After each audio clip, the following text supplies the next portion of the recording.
သူတော်ကောင်းတို့ခင်ဗျာသီလကိုတမာတိကို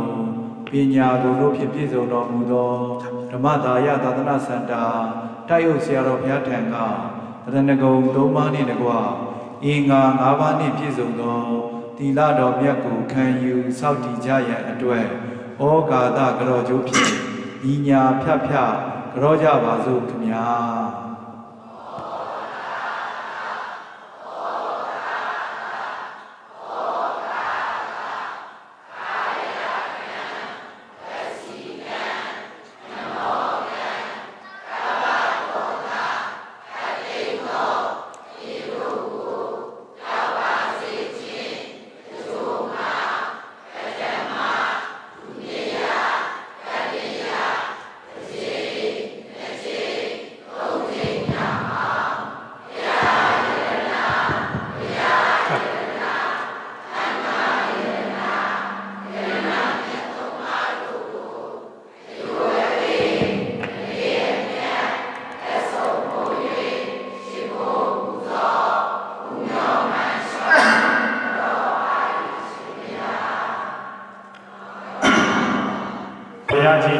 ကံထချင်းသိခါပရဘူဇာလူတော်မင်္ဂလာအခမ်းအနား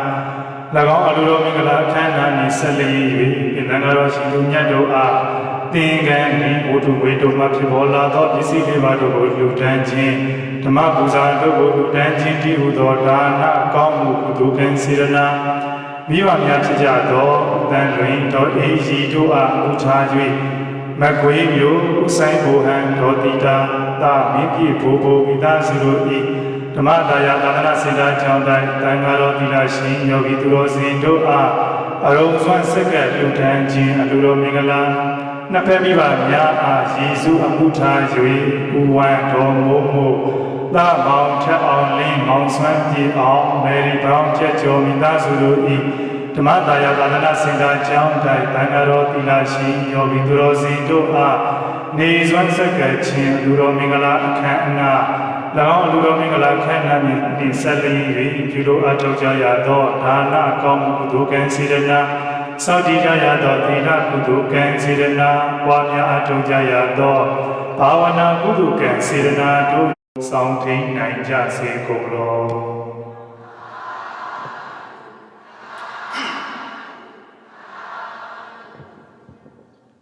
ဖျားမှုရှိသောတန်ဃာတော်အရှင်သူမြတ်တို့ထံကပရိတရားတော်များနာယူကြည်ညိုကြမှာဖြစ်ပါတယ်။တို့ဖြစ်ပါ၍ကြွားရောက်ချီးမြှောက်တော်မူပါသောဓမ္မဒါယသာသနာစင်တာတိုက်ဥဆရာတော်ဘုရားနှင့်တကွတန်ဃာတော်အရှင်သူမြတ်တို့ဖျားအလုဒါယကဒါယိကာမများနှင့်အတူကြွားရောက်လာကြသည့်အပရိသတ်ပေါင်းတော်ကောင်းတို့ဘေးရန်ကိစီရှင်နာဝိညုပရေဥပဝတိယောဒုက္ခိနောဝါကိနိနောဟောတုသဗ္ဗတတ္တ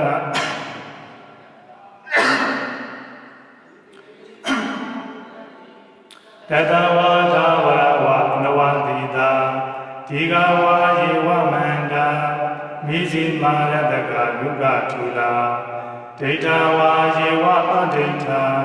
ယေဝလူေဝတန္တိသဗ္ဗတတ္တဝန္တုဒုက္ခိတတ္တနာကရောပရဏိကုတ်ဖေထာနာတိပိညေတာကတစေနာကိစီပြရောဒနာပတိကတိညာနိညာမိညာတာဒုက္ခမိတ်စေယမာတာယထာလိယံဗုဒ္ဓမာယုကာဧကဗုဒ္ဓမနုရခေဧဝမေတဗ္ဗဗုတေတုမာနတံဘဝယေအပရိပါဏံမိတိသာသဗ္ဗလောကသမေမာနတံဘဝယေအပရိမာဏံဩဒံဒောသာတိရိယင်္စာအာတံဘာရံအဝိရာမတပတ္တံဒိဋ္ဌံစရဏိသိနောဝါတယနောယဝတ္တတဝိတမိတ်တောဣဒံတတိအဋ္ဌိယဇမမေတံဝိဟာရမိတ္တမာဟုဒိဋ္ဌိဇာလူပကံမာသီလဝါဒတနေနာတပန္နောကာမေတုဝိနိယခိတံနာဟိဇာဒုက္ခပတေယပုဏ္ဏရေတိဣတိပိသောဘဂဝါအရဟံသမ္မာသမ္ဗ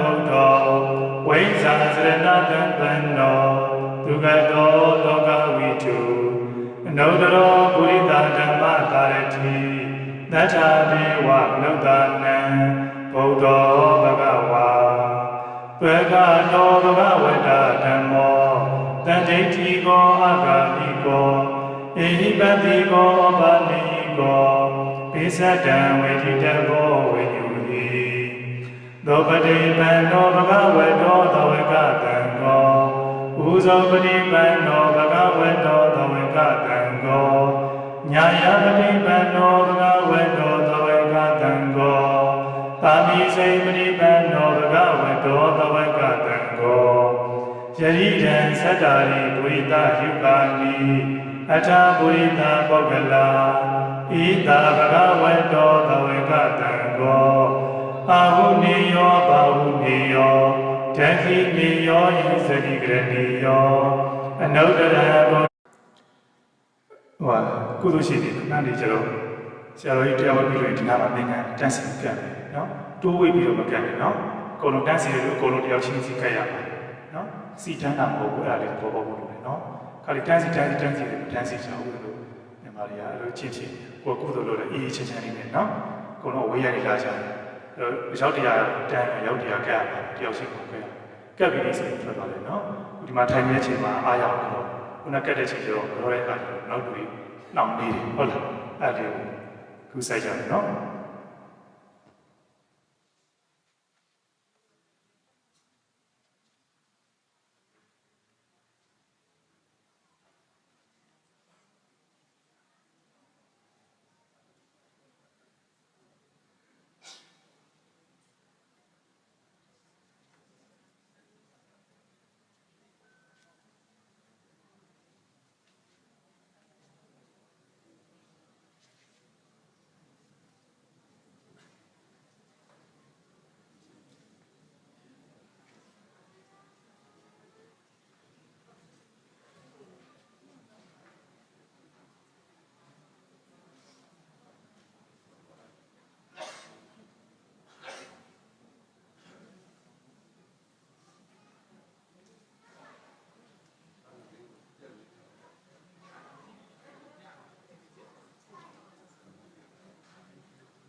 လူဒန်းမှုကိစ္စများ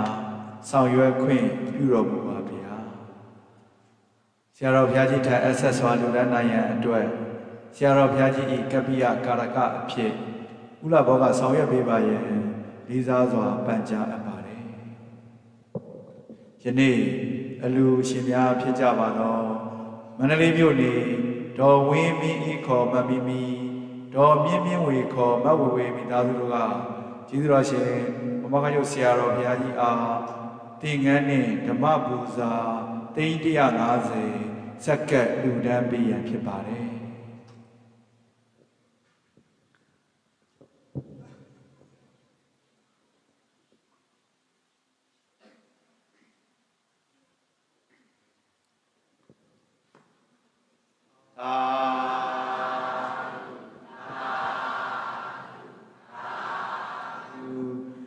အလူရှင်မိသားစုများကပင့်တန်ကတော့ဆရာတော်တစ်ပါးလင်နဝကမ္မ9 သိန်းကျပ်စီနှင့်အတူဤလရှင်ဆရာကြီးဆရာလေးတို့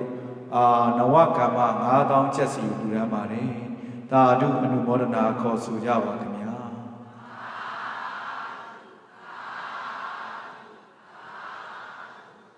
ဆက်လက်ပြီးနေ့စွမ်းအလူရှင်များဖြစ်ကြပါတော့နှစ်ဖက်မိဘများအာရည်စုအမှုထား၍ဥဝမ်းတော်မူမူတာ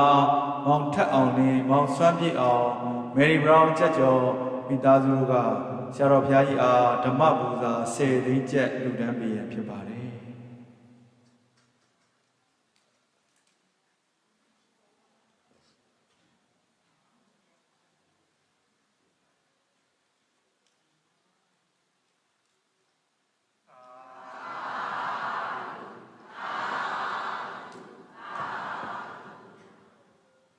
ဆက်လက်ပြီးမန္တလေးမြို့နေဦးဆိုင်ဆန်နွမ်းဒေါ်စိန်စိန်အေးမိသားစုတို့ကဒေါ်စိန်စိန်အေးဤ62နှစ်ပြည့်ဝင်းနှစ်ကုသိုလ်အဖြစ်ဆရာတော်ဘုရားကြီးအားဓမ္မပူဇာ30 စက္ကန့်လူဒန်းပေးရန်ဖြစ်ပါတယ်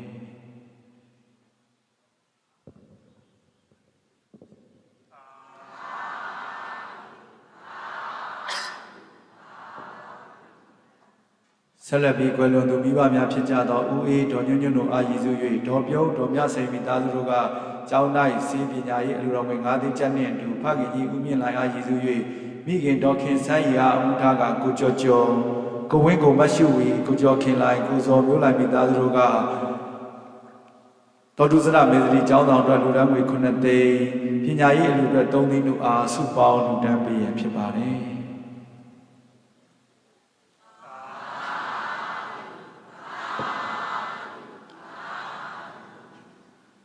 ဆက်လက်ပြီး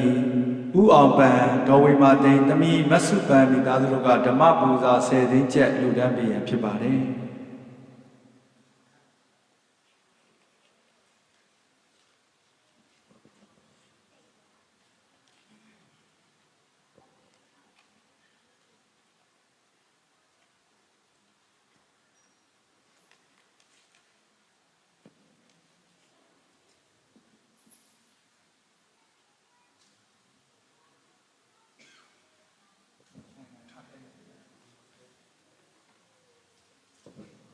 သာဓုသာဓုသာဓုဆက်လက်ပြီးဒေါ်ဆွေဆွေမြင့်မိသားစုတို့ကဆရာတော်ဘုရားကြီးဓမ္မပူဇာ10 သိန်းကျပ်လူဒန်းပေးရန်ဖြစ်ပါတယ်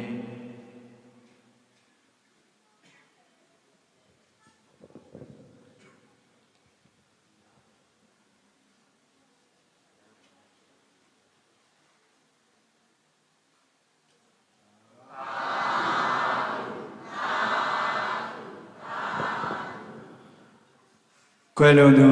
ကျေးဇူးရှင်ဖခင်ကြီးဦးထွန်းတင်အားရည်စူး၍အမေရိကန်ပြည်ထောင်စုနေတမီးဖြစ်သူမတ်တင်ချိုချိုအောင်ကိုတက်နိုင်ကျော်မိသားစုတို့ကဆရာတော်ဘုရားကြီးဓမ္မပူဇာ10 သိန်းကွယ်လွန်သူဖခင်ကြီးဦးထွန်းကြည်ဖခင်ကြီးဦးကျော်မြင့်နှင့်မိခင်ကြီးဒေါ်ခင်လဒေါ်အိုးဝေတို့အားရည်စူး၍အမေရိကန်နိုင်ငံဆန်ဖရန်စစ္စကိုမြို့နေဦးမိုးစော်ထွန်းဒေါ်ခင်ချိုမြင့်တာတူစွမ်းစော်တူရိမိုးစော်တမီးကျဲစင်မို့မိသားစုတို့ကဆရာတော်ဘုရားကြီးဓမ္မပူဇာ10 သိန်းကျပ်နှင့်အတူဒေါ်တုဇနမေသရီကျောင်းဆောင်အလှူတော်ငွေ10 သိန်းကျပ်ဥမမဝင်းဒေါ်ခင်နီလာသိန်းတောင်ကြီးမြို့မိသားစုတို့ကဓမ္မပူဇာ9 သိန်းကျပ်မိဘများဖြစ်ကြသောဦးစိန်ဝင်းဒေါ်အေးကြီးတို့အားအမှုထားပြီးကိုအောင်တန်းလိုင်မဝင်းဝင်းမာတာမောင်အောင်ထက်ခန့်ပိုင်မိသားစုတို့ကကျောင်းတိုက်စီးနှင့်ပညာရေးအလှူတော်ငွေ9 သိန်းကျပ်နှင့်အတူယနေ့နက်နက်ခင်းကြွရောက်လာကြသည့်အပရိသတ်ပေါင်းသူတော်ကောင်းတို့အများပေါင်းစုလူဒန်းသည့်ဓမ္မပူဇာ32 သိန်း 96,000 ကျပ်တို့အား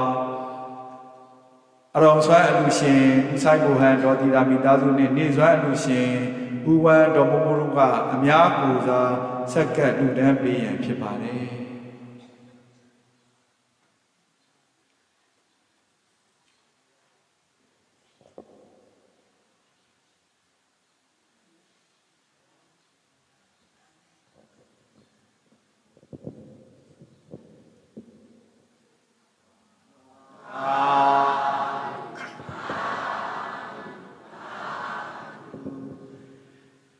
ကျေးဇူးရှင်ဆရာတော်ဘုရား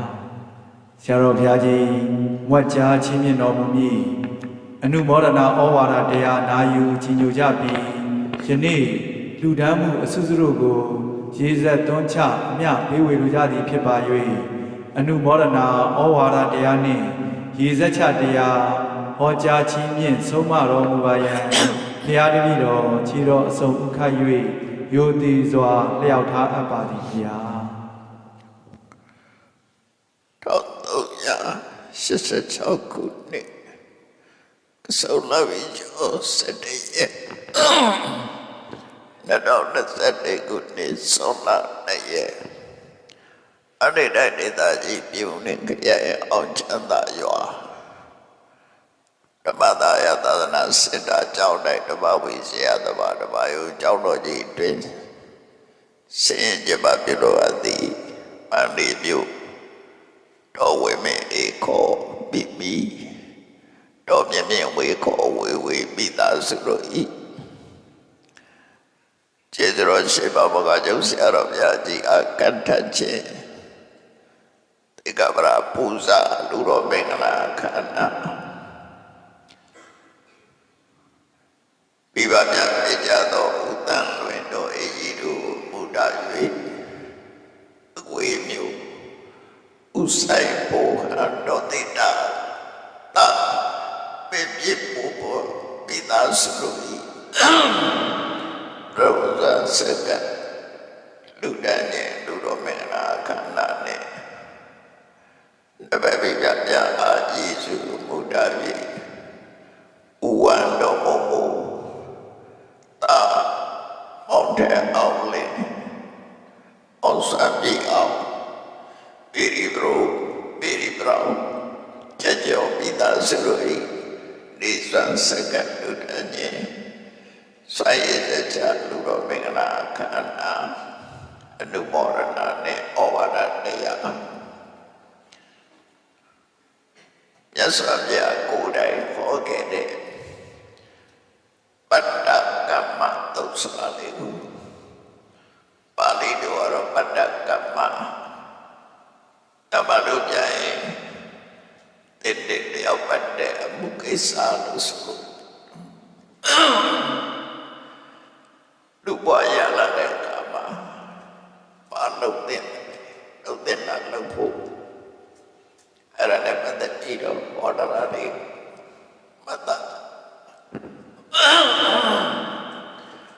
နိုင်မတတ်ကြရအောင်အဲ့တော့ချက်နော်မတတ်တာပဲလူစန္ဒကိုပထမမြတ်စွာဘုရားပြလောကမှာလူတိုင်းလူချင်းတဲ့အရာလေးမျိုးရှိတယ်အဲ့ဒါဟောတယ်အဲ့နံပါတ်1ပဲနော်လူတိုင်းဟာပစ္စည်းဥစ္စာကျွဲဝါချမ်းသာခြင်းနဲ့ပြည့်စုံခြင်းညာအနည်းဆုံးတထေကြီးမဖြစ်တာစားနိုင်တောက်နိုင်ဘဝမှာစိတ်ပြည့်နေခြင်းညာဒါလူဆန္ဒတစ်ခုပဲဒါပဲလူဆန္ဒကိုလူတိုင်းရနိုင်သလားလို့ဆိုမရဘူးဒီလိုမှဆန္ဒမပြည့်ကြဘူးသာဝတိစမပြည့်ကြဘူး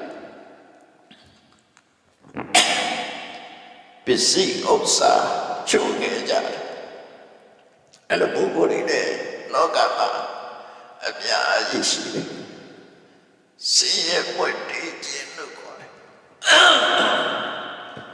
ဆင်းရဲပွက်တည်ခြင်းဟာကဘာကြီးမှာအများဆုံးပဲနိုင်ငံလေးနဲ့ပြောမယ်ဆိုလို့ရှိရင်ချမ်းသာတဲ့နိုင်ငံရှိတယ်ဆင်းရဲတဲ့နိုင်ငံရှိတယ်ချမ်းသာတဲ့နိုင်ငံတွေချမ်းသာတဲ့ဆင်းရဲတဲ့နိုင်ငံဆင်းရဲလူတွေကြည့်မယ်ဆိုရင်ချမ်းသာတဲ့လူကချမ်းသာတယ်ဆင်းရဲတဲ့လူကဆင်းရဲကဘာမှာဆင်းရဲသူနဲ့ချမ်းသာသူဘယ်သူကများတော့ဆိုလူတိုင်းကအတိမတ်ပြုတ်ပြီးတော့ကိုယ်ရှိသေးရှိစတာလူတိုင်းဖြစ်တာမဟုတ်တာနော်ဘုန်းကြီးတွေလည်းဘုန်းကြီးတိုင်းကဘုန်းကြီးရမဝဲဘူးလို့ပြောမှာသူ့အတို တိုင်းဝိုင်းမှာဒီတိုင်းပဲနော်သူ့တိုင်းဝိုင်းထဲမှာ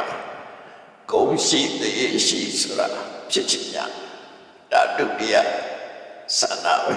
အဲ့ဒါတော့လွယ်သလားလို့ဆိုဝယ်ယူလို့လည်းမရဘူးကြိုးစားလို့လည်းမရဘူးဂုဏ်ရှိသေးရှိညာကအတိမတ်ပြုတ်လာတာတင်ပေါ်ကြောကြောက်ဖို့အဲ့တော့ပိုက်ဆံနဲ့ချမ်းသာတယ်ဂုဏ်သိက္ခာလည်းရှိတယ်နောက်တစ်ပါးလို့ခြင်းသေးတယ်ကိုယ့်ကိုပေးကြတယ်ကျမ်းမာခြင်းနဲ့အသက်ရှိတယ်အသက်ရှိခြင်းနဲ့လူတိုင်းအသက်ရလာလို့ရှိရင်ဆုတောင်းကြတယ်သက်ရှိပါစေကျမ်းမာပါစေသက်ကြည်လာတဲ့အခါခုနတော့ထွက်လာတော့သိက္ခာထွက်တဲ့ကမ္မပရိသတ်ရဲ့သက်ရှိပါစေသက်ရှိပါစေဘယ်သူမဆိုသက်ရှိခြင်းညာတာပဲနော်အဲ့ဒါဒုစနာဆုတောင်းလို့ရလာလို့ဆုတောင်းရတယ်မရလူတိုင်းအားသက်ရှိကြပါစေလို့ဆုတောင်းနေကြတာနော်အဲ့ဒီအချက်ကလည်းဆိုင်ရာအကြောင်းရှိတယ်အဲ့တော့ဒီချက်ရတဲ့ပုဂ္ဂိုလ်ကလည်းရခိုင်တော်အပြည့်နေပါတယ်သက်ရှိတဲ့ပုဂ္ဂိုလ်ဆိုရခိုင်တော်အပြည့်နေပါတယ်ငယ်ရွယ်နဲ့ပဲသိဆုံးသွားကြတယ်အဲ့တော့လူဘဝမှာညှော်နေချက်သုံးခုနော်သက်ရှိနေတယ်ဘာလို့စီဝါဥစ္စာတို့နဲ့ခြင်းနဲ့ဂုဏ်ရှိခြင်းနဲ့အသက်ရှိခြင်းနဲ့ဒီသုံးခုဘဝမှာလုံလောက်သွားပြီဒါပေမဲ့နောက်ဆုံးညှော်နေချက်တွေတခုကြံနေသေးတယ်အဲ့နောက်ဆုံးညှော်နေချက်ကပါမနိယလို့သိတဲ့အခါမှာကောင်းရသူဒီဘုံရောက်ခြင်းဒါနောက်ဆုံးညှော်နေချက်ပဲလူဘဝအဲ့တော့လူတိုင်းမှာဒါရှိမှာပဲနော်သိရအောင်တော့ကောင်းရဘုံလေးဘဝကိုရောက်ခြင်းအဲ့ဒါနောက်ဆုံးညှော်နေဟုတ်ပြီအဲ့ဒါတွေကအကျိုးတရားတွေလို့ခေါ်တယ်အကြောင်းရှိလို့ဖြစ်လာတဲ့အကျိုးတရားတွေလူတွေလူချင်းတဲ့အကျိုးတရားဒီမျိုးအဲ့ဒီမျိုးကိုဖြည့်ဆည်းပေးနိုင်တဲ့အကြောင်းရှိတာလို့ဆိုမြတ်စွာဘုရားရှိတယ်ဒါလေးကိုမှတ်ဖို့လိုတာနော်ဟိုကတော့လူတိုင်းရှိတာပဲဟုတ်ပြီအခုပြောတဲ့စိတ်ဆန္ဒပြည့်ဖို့အတွက်ကိုယ့်ရင်ထဲမှာပါရှိရမယ်။ဘာလို့တဲ့လဲနော်အဲ့ဒါအရေးကြီးတယ်ဘာလို့ရမလဲလုံးတဲ့ဆိုတာအခုချက်ချင်းတော့ဘယ်သူမှမရကောက်ဆွဲလေးစားခြင်းတော့3မိနစ်စောင့်နော်စောင့်ရမှာပဲလေလုံးတာတော့လုံးအောင်အခုလုံးအခုဖြစ်တယ်အခုမှမရှိဘူးနော်ဘာမှလည်းအမှလည်းရှိတယ်အခုရေးတွင်တူအခုရေးကြည့်တော့ချင်မရဘူးအချိန်တစ်ခုတော့စောင့်အခုတပင်းဆိုင်တယ်အခုဒီဖို့ဆိုမှဖြစ်နိုင်အဲ့ဒါသာသာအခုတမင်ချက်တယ်အခုစားရမရသေးဘူးဆိုင်အောင်ဆိုင်တော့ဝေးတော့မှာပြီးတော့စောင့်ရတယ်ပေါ့လားတိုင်းစောင့်နေတာပဲအဲ့တော့ချက်ချင်းကြီးဆိုပါတော့မှာတော့မရဘူးလားဆိုရဖို့အတွက်ချက်တဲ့ကူတော့စောင့်အောင်အဲ့တော့မြတ်စွာဘုရားကအဲ့ဒီအကျိုးတွေကိုလိုချင်တဲ့ဆိုလို့ရှိရင်ဖြည့်ဆည်းပေးနိုင်တဲ့အကြောင်းတရား၄မျိုးရှိတယ်အဲ့ဒီပြောပါတော့နံပါတ်1ကုသိုလ်ကောင်းမှုပေါ်မှာစိတ်ဝင်စားပြီးတော့မြတ်စွာဘုရားရဲ့အသိပညာကိုယုံကြည်တဲ့တတ္တရှိရမယ်မြတ်စွာဘုရားဆိုတာအမှန်တရားကိုဟောတဲ့ပုဂ္ဂိုလ်ပြောတာနော်ဘုရားဆိုတာအမှန်တရားကိုဟောတဲ့ပုဂ္ဂိုလ်တခင်မှတဆူပဲပေါ်တယ်အဲ့ဒီအမှန်တရားဟောနိုင်တဲ့ပုဂ္ဂိုလ်ရဲ့အသိဉာဏ်ကိုယုံကြည်မှုရှိရမယ်အဲ့ဒီယုံကြည်ခြင်းဟာဘာကိုယုံကြည်တာလို့ဆိုအသိဉာဏ်ကိုယုံကြည်သည့်အတွက်ကြောင့်အဲ့ဒီအသိဉာဏ်ရှိတဲ့ပုဂ္ဂိုလ်ရဲ့စကားကိုလိုက်နာနော်ဒါမို့လို့တတ္တဆိုတာအရေးကြီးဆုံးပဲနံပါတ်1 ယုံကြည်မှုရှိရမယ်ယုံကြည်မှလည်းလုပ်တဲ့ဒီလူတွေအဲ့တော့နံပါတ်1ကတတ္တာနဲ့ပြည့်စုံဖို့လိုအပ်တယ်ရှင်နဲ့မာသရာတရားရှိပြီးစေကုသကောင်းမှုတွေလုပ်ကြတယ်အပြည့်ပဲပြနော်နောက်တစ်ခုကပါတော့သီလကိုကျင့်တရားကောင်းထိသိဖို့လိုအပ်တယ်ကိုကျင့်တရားပြပြပြီးတော့ကောင်းတာကိုလုပ်ခြင်းမရနိုင်ဘူးကိုကျင့်တရားကောင်းဖို့လိုတယ်သီလသမ္မာဟုတ်ပြီယုံကြည်ခြင်းလည်းကောင်းတယ်သီလလည်းကောင်းတယ်အလိုလိုဖို့လိုတယ်လောကမှာကိုရတာတဲ့ပစ္စည်းဥစ္စာကိုလောကသားတွေနဲ့မျှဝေပြီးတော့ခံစားတတ်ရမယ်ကိုတယောက်နဲ့သုံးမယ်ဆိုရင်လူတယောက်ဟာအပိုင်းစီတိုင်းဝမတကုကြည့်ခွေးအုပ်ထဲမှာတိတာအောင်ပြောက်ပြမယ်ဆိုရင်အမေယူလေးတစ်ချောင်းပြစ်ထည့်လိုက်ခွေးတွေကြိုက်မကုန်ဘူးအကေရီတာမြာဝီခံစားရမယ်ဆိုရင်ဖြစ်စရာအကြောင်းရှိ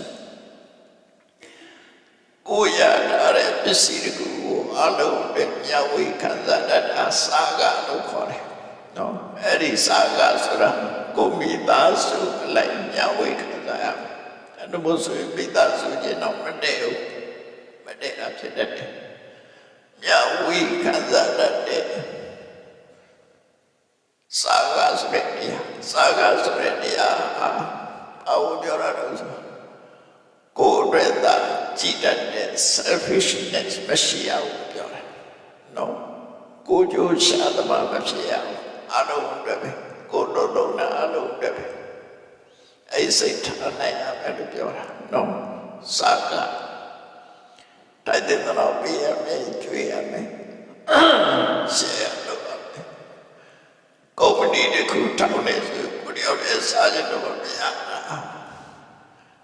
ဘုန်းနဲ့ညစားရတာပဲမဟုတ်လားအလုံးအပြတ်ဒီစားတော့ရတာမြတ်ဝီချင်းမလုပ်ဘူးဆိုရင်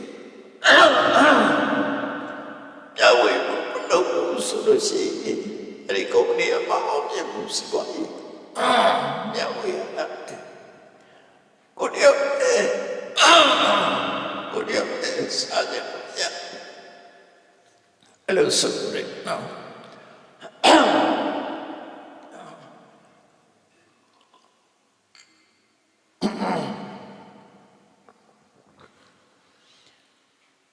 စာကသမရာ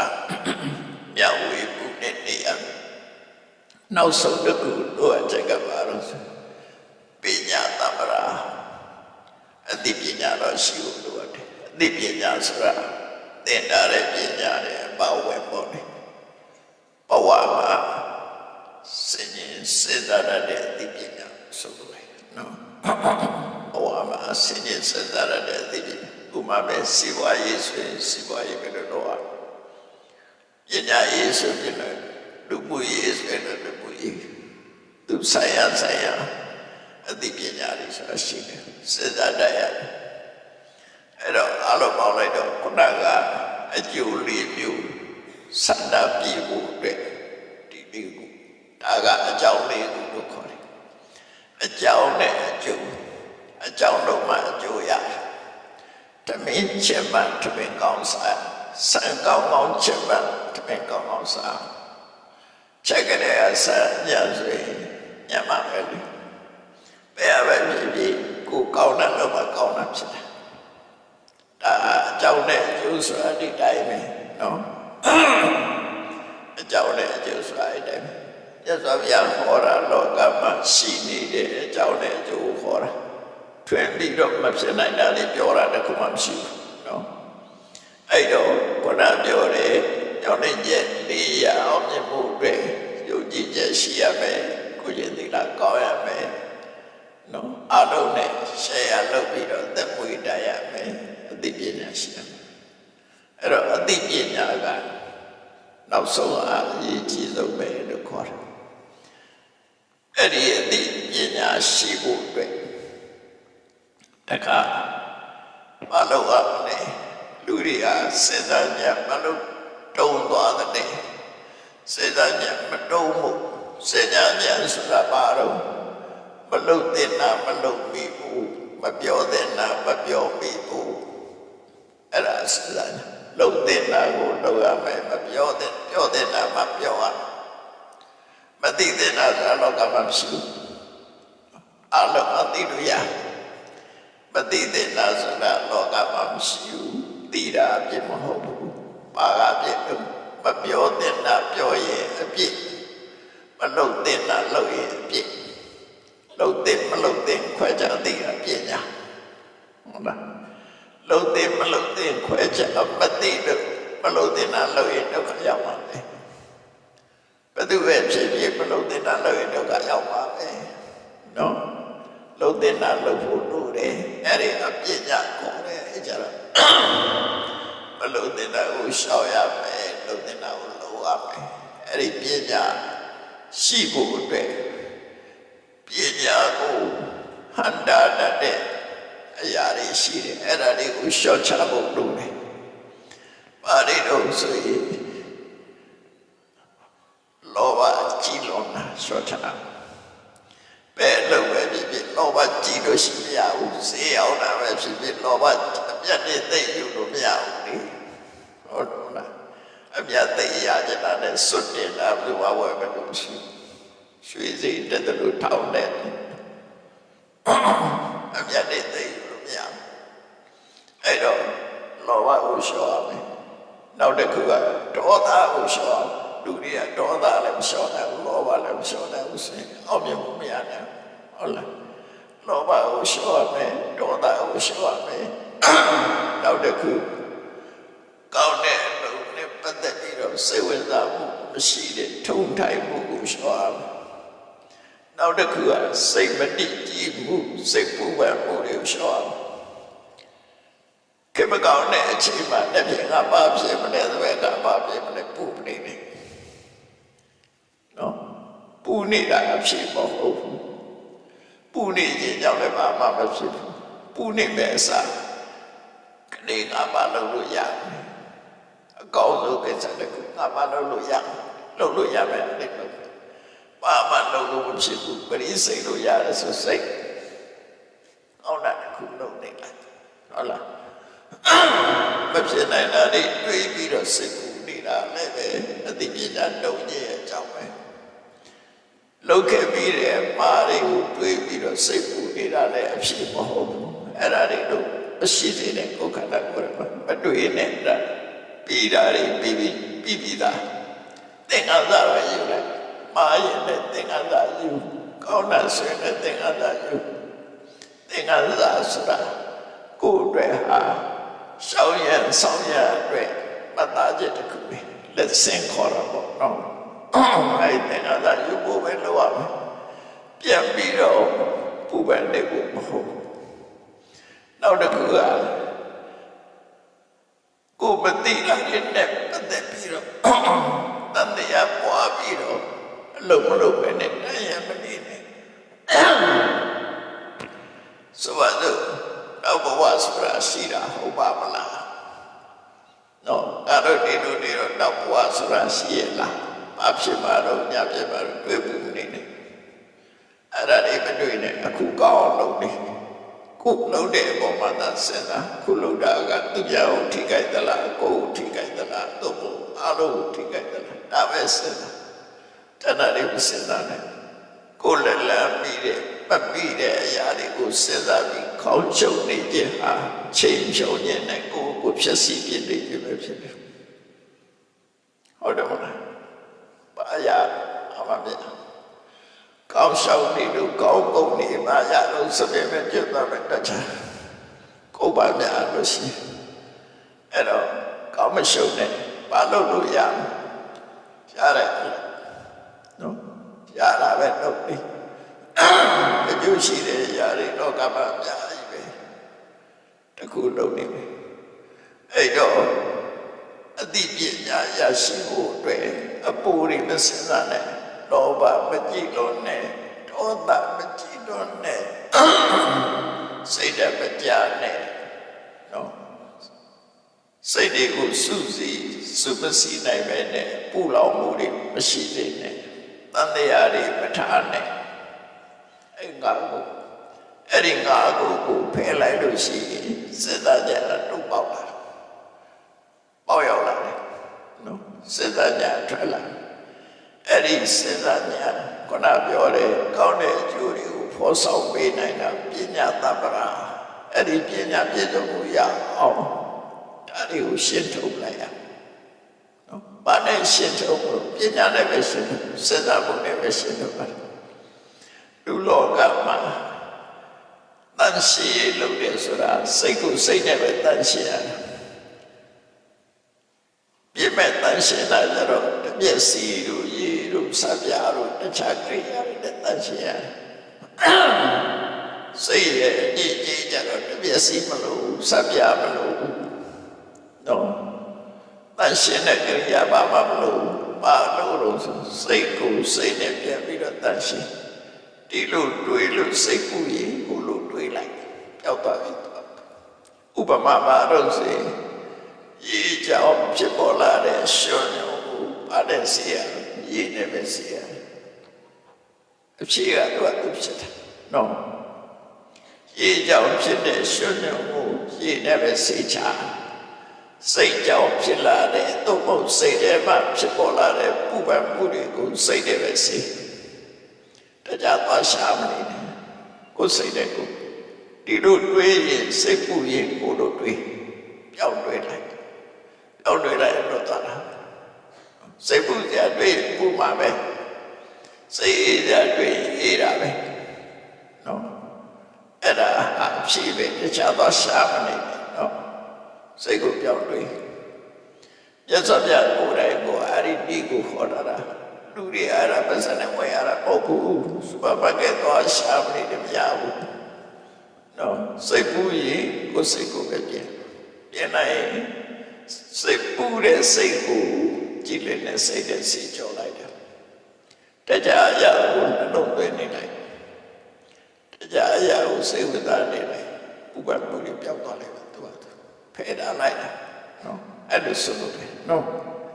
အဲ့တော့ဟုတ်ပြီစိတ်ကိုစိတ်နဲ့စီကြောတန်ရှင်းလိုက်လို့စိတ်အကြည့်လေးပြသွားပြီဆိုတဲ့အခါမှာလူလောကမှာဝတ္တရားရလို့အမဲ့ချက်တွေရှိတယ်ကိုရှာလာတဲ့ပစ္စည်းတွေနဲ့ပတ်သက်ပြီးမလုပ်နဲ့နံပါတ်1နော်ရသော်ရဟောတာအဲ့ဒီထီအောင်ဟောတာဟုတ်ပြီစိတ်ကိုစိတ်နဲ့ရှင်းလိုက်တော့စိတ်တွေကလင်းသွားပြီဆိုရင်မလုပ်နဲ့ကိုရှာလာတဲ့ပစ္စည်းတွေကိုလဲလိုက်နံပါတ်1ကိုရှာလာတဲ့ပစ္စည်းတွေကိုချမ်းသာအောင်နေမိဘတွေကိုချမ်းသာအောင်ထားသာသမီတွေကိုစင်ပြေအောင်ထားတတ်နိုင်ပစ္စည်းကိုကုညီအဲ့ဒါနံပါတ်1ကိုယ်အတွက်သုံးချမယ်မိဘတွေအတွက်သုံးချမယ်ဆွေမျိုးသားချင်းတွေအတွက်သုံးချမယ်မိတ်ဆွေသင်္ကားတွေကိုကူညီမယ်ဒါနံပါတ်1တော့ပဲချက်ပဲရတာတဲ့ပစ္စည်းအဲ့ဒီနည်းနဲ့ကိုယ်ရင်ကိုယ်ပါစေကောင်းတော့ကောင်းဖြစ်တယ်ပစ္စည်းဆိုတာသိတဲ့ဥရှာတာမဟုတ်ဘူးသုံးဖို့ရှာပစ္စည်းအသိတိုင်းကျန်ရမှာပဲဒီကျန်ရတော့မှအခေါက်နဲ့ကရုကဆိုတယ်လို့နိုင်လိုက်မှလည်းရမှာမဟုတ်ဘူးတကြွခုရဲထဲရတော့ဖောက်ပြီးယူသွားတဲ့အင်ကြီးတွေပါလေကောင်းနေထဲလိုက်ဖောက်ယူလိုက်တာရှိတယ်အဲ့ဒါနော်ခုကတော့ကရုကလည်းထဲမှာမဟုတ်ပါဘူးကရုကလည်းစေးတက်တယ်အဲ့တော့ပစ္စည်းဆိုတာကိုနောက်ဆုံးထွက်တဲ့ရဟိုဘက်မှာကိုပိုင်တာတခုမှရှိတယ်လောကမှာပိုင်တော့အဲ့တော့ကိုပိုင်နေတဲ့အချိန်မှာစီမံခန့်ခွဲရမယ်အဲ့လိုစီမံခန့်ခွဲကိုရှာတာတဲ့ပစ္စည်းတွေကိုချမ်းသာအောင်နေဖို့မိဘတွေကိုကြွေးပွေဆောင်ရှောက်ဖို့သာသမီတွေကိုကြွေးပွေဆောင်ရှောက်ဖို့မိတ်ဆွေတွေကိုညီဖို့အဲ့ဒီချက်ရ စွာဘုရားဟောတာဘုရားဟောတာပြောတာတော့ဘုရားပြောတာမဟုတ်ဘူးဘုရားကဘာသာပြန်ပြီးတော့ပြောတာရှင်းပြတာဒါကပထမအချက်ဒုတိယအချက်ကပါတော့ပြဿနာတက်လာလို့ရှိရင်ပြဿနာကာဝယ်ဖို့ဒီပစ္စည်းကိုတော့ဟောပါတယ်ခုခေတ်ဆိုပြိုင်ကာဝယ်အစပြရတယ်လေအဲ့ဒါကာဝယ်တာပဲဟိုတာတောင်းပေးလိုက်ဒီတာတောင်းပေးလိုက်ပေးခြင်းပေးမပေးခြင်းပေးကိကလေးဝါလုံးလေးနဲ့တောင်းလိုက်ပေးတာအဲ့ဒါမှအစပြတာတော့ဆိုရင်ကိုသွားခြင်းနဲ့တရားရောက်မှာမဟုတ်ဘူးအလုံးကိုအစပြအောင်ပေးသွားနေတမြတ်စွာဘုရားဟောရတယ်တော့ပါတယ်ခုခေတ်မှာတော့အောင်မေးနေနေနော်ဝါဒဂိတ်ကြီးအများကြီးပဲဝါဖို့နားတဲ့ဂိတ်ကြီးပြောတယ်အဲ့ဒါတွေအများကြီးရှိတယ်လို့ပတ်စပ်ပြီးသွားမှအဆင်ပြေတာအဲ့ဒါဘာလို့ကိုရှာလာတဲ့ပစ္စည်းတွေကိုဘဝအဆင်ပြေဖို့အတွက်သုံးချခြင်းပဲဒါလည်းသုံးချတာတခုပဲလေနိုးစေကိုပြဿနာဖြစ်နေပါပြီအဲ့ဒါလည်းပြေးတယ်အေးသွားပြန်ကျော်လွှာအဲ့လိုကျော်လွှာဒါတခုနှစ်ခုရှိနော်တတိယတစ်ခုကဘာလို့ဆိုရင်တရေဝေးပေးရတဲ့ကိစ္စတွေအခွန်ဆောင်ရမယ်ဆောင်ရမှာပဲဒါလည်းအခွန်ပေးနောက်ဆွေးရည်မျိုးတွေကိုညီမှန်ပြီးတော့ကုသိုလ်လုပ်ဒါလည်းပုဗ္ဗပိဋကပဏိတုခေါ်တယ်ဒါလည်းလောက်ရမှာပဲအိမ်မှာပြီးရောဖလာပူဇော်တဲ့တတ်တွေရှိတယ်အဲ့ဒီတတ်တွေကိုလည်းပဲအမြဝေရပေးရကလောက်ဒါလည်းပဲတူတူပဲနော်အခွန်ဆောင်တာကရာဇပတိတို့ခေါ်တယ်တတ်တွေကိုလူရတတ်တာဒေဝတာပလိတို့ခေါ်တယ်နောက်ဆွေးရည်မျိုးတွေကိုဝယ်တော့ကားတဲ့ပိုးပွားပြီးအထူးသဖြင့်တော့တရုတ်လူမျိုးတွေကလည်းဒီစသလုပ်နေရတာ ancestor worship ဆိုတော့ပိုးပွားပြီးပါတယ်ကတော့အဲ့ဆိုတော့ပွဲဟာဒါပဲရတဲ့ကလေးလောက်တာရှိနော်ပိုးပွားပြီးပါတယ်ကတော့ပွဲအဲ့ဒီပွဲလို့ကသူကဒါလည်းပဲကိုပစ္စည်းကိုသုံးချပြီးတော့လူရကျေစုဆက်တဲ့ပွဲပဲနော်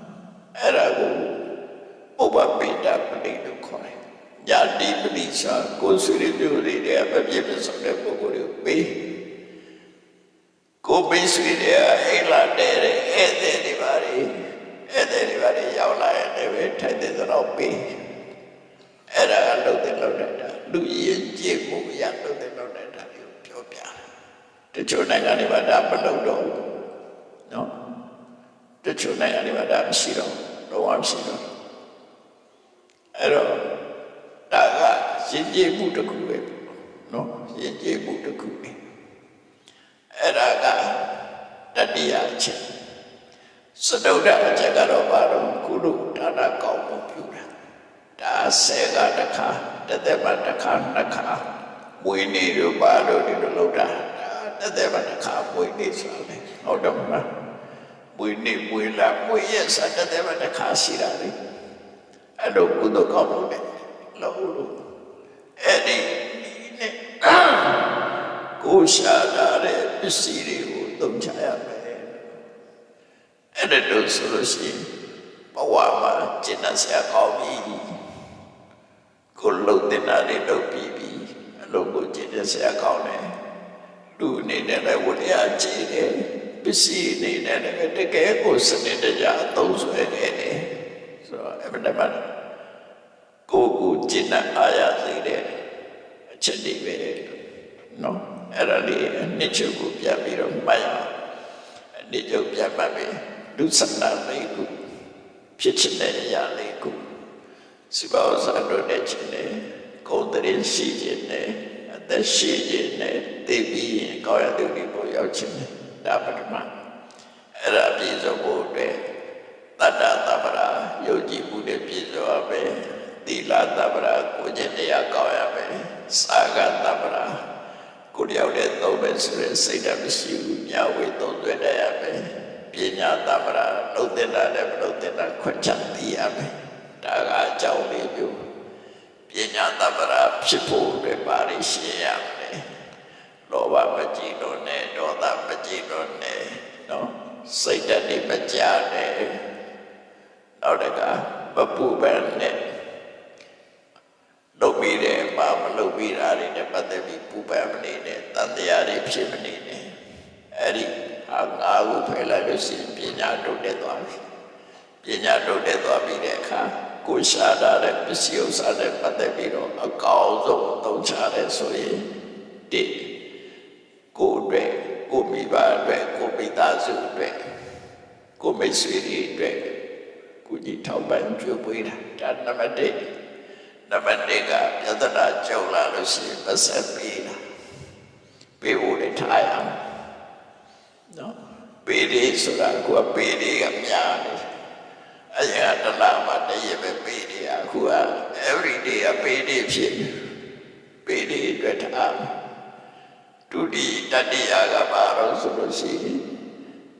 ကိုတရားရကိုယ်လာတဲ့အသေးပဲဖြစ်စေနော်ကြွေတာမွေးတာဒီကနာကိုယ်ဆွေမျိုးပြပါတယ်ကိုယေရှုပြီးတော့ကိုယ်တို့ကောင်းဖို့ပြုတာမင်းဆိုရတာတွေကိုခွန်ပတ္တပေးတာအဲ့ဒီလုပ်ရလည်းလောနောက်ဆုံးတစ်ခုကဘာလို့ကုသိုလ်လုပ်အလုံးမမိသားတော့အဲ့ဒါစိလူဘွားကျင့်တဲ့ဆရာကောင်းပြီလို့မြတ်စွာဘုရားကပတ္တကမ္မသုတ်တမအဲ့ဒါဟောတာပါ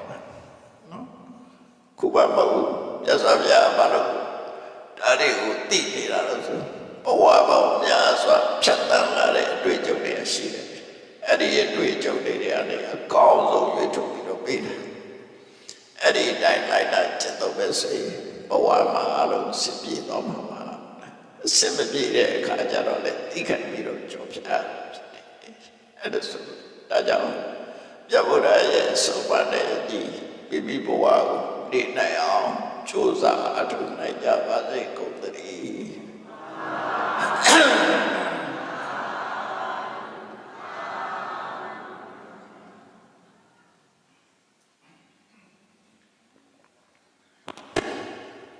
ये अच्छा है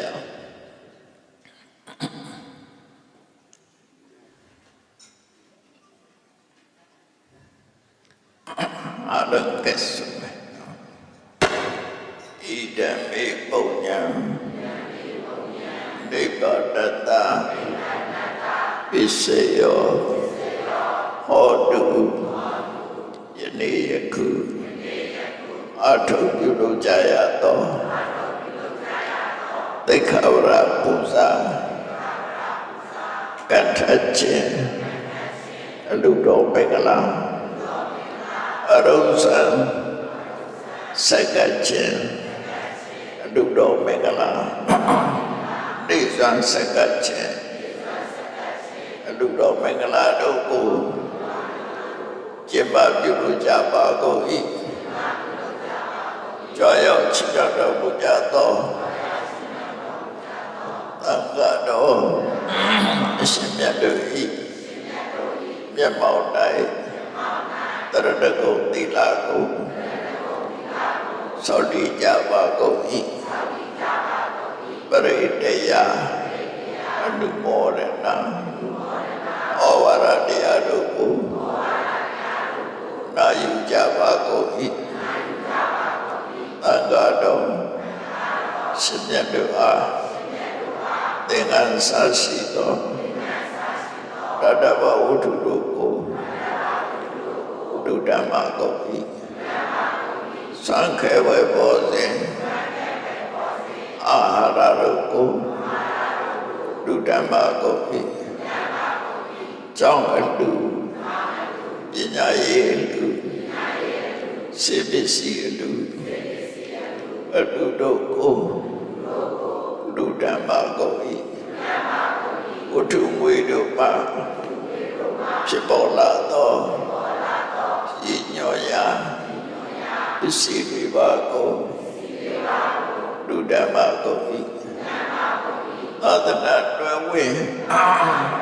တ တိလရှင်ဆရာတို့အားလူတန်းပါကုန်၏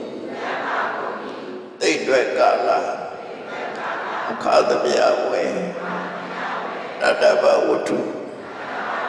အစုသူတို့ကိုလူတန်းပါကုန်၏ဝတ္ထုဝေတို့မှာဖြစ်ပေါ်လာသောပစ္စည်းတွေပါကို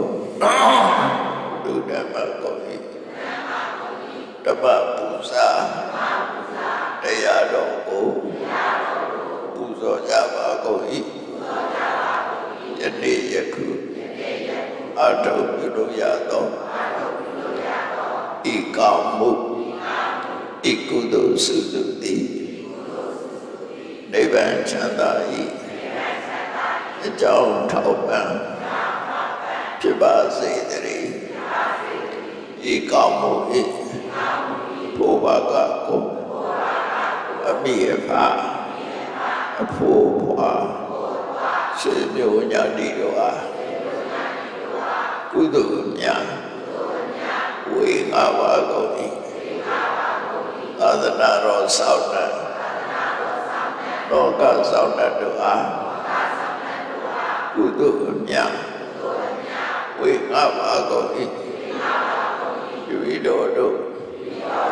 နေထိုင်ရာမြို့ရဒေသတို့၌ရှိကြကုန်သောဓမ္မပေါင်းတို့အားကုသိုလ်များဝေငါပါကုန်၏ဒီကြောင့်၌အတွင်၌ရှိကြကုန်သောဓမ္မပေါင်းတို့အားကုသိုလ်များဝေငါပါကုန်၏30ဘုံကျင့်နေကုန်သောလုံးစုံများစွာတတ္တဝါတို့သည်ကုသိုလ်များကိုယ်စီရကြကုန်သည်ဖြစ်ပြီးကိုယ်စိတ်နှပြချမ်းသာကြသည်ဖြစ်ကြပါစေကုန်သတည်းကုသိုလ်အမြယူတော်မူကြပါကုန်လော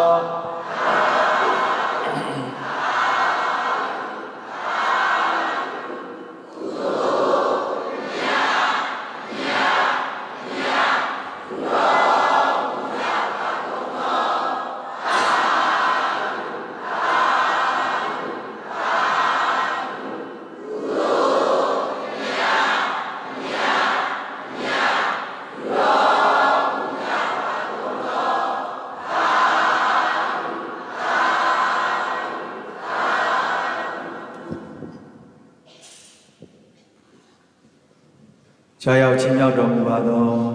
ကျေးဇူးတော်ရှင်ပပခါကျုပ်ဆရာတော်ဘုရားကြီးနှင့်တကွတန်ဃာတော်ရှင်သူမြတ်များဧပရိသတ်ပေါင်းသူတော်ကောင်းတို့ခမညာယနေ့နက်ခင်းစင်ရင်ကျင်းပပြုလုပ်အပ်သည့်အခမ်းအနားကိုဗုဒ္ဓသာသနာစီရန်တိတ်တု၃ညရွတ်ဆိုပြီးအောင်မြင်စွာပြီးမြောက်ကြမှာဖြစ်ပါတယ်